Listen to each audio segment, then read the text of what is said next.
നമ്മളിത് നോക്കാൻ പോകുന്ന ഗ്രീൻസ് തിയറം. അപ്പോൾ ഇതാണ് നമ്മുടെ ക്വസ്റ്റ്യൻ. അപ്പോൾ നമുക്ക് നോക്കാം. ആദ്യം നമുക്ക് ഗ്രീൻസ് തിയറത്തിൻ്റെ ഇക്വേഷൻ എഴുതാം. ഇതാണ് ഗ്രീൻസ് തിയറത്തിൻ്റെ ഇക്വേഷൻ. അപ്പോൾ ഇതിൽ നിന്ന് എഫ് ഓഫ് എക്സും f of x by d എക്സും f of x by d വൈയും ഡോ ജി ബൈ ഡോ എക്സും ഡോ എഫ് ബൈ ഡോ വൈയും കണ്ടുപിടിക്കാം. അപ്പോൾ നമുക്ക് ഇത്രയും കിട്ടി. നമുക്കിനി ഞാനത് ഇക്വേഷനിൽ സബ്സ്റ്റിറ്റ്യൂട്ട് ചെയ്ത് നമുക്കിനി ലിമിറ്റ്സ് ആണ് കണ്ടുപിടിക്കേണ്ടത്. ആദ്യം അതിന് വേണ്ടി ഓക്കെ. അപ്പോൾ നമുക്ക് എക്സ് നമ്മൾ ഇവിടെ ഇങ്ങനെ ഒരു പോയിൻ്റ് കൺസിഡർ ചെയ്തു.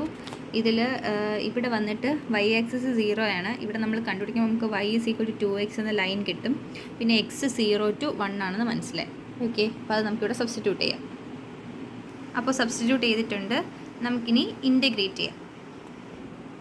ഓക്കെ. അവിടെ ഇപ്പോൾ നമ്മൾ ബേസിക് ഇൻ്റഗ്രേഷനാണ് ചെയ്തത്.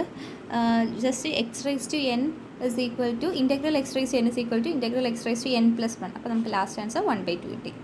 Thanks for watching.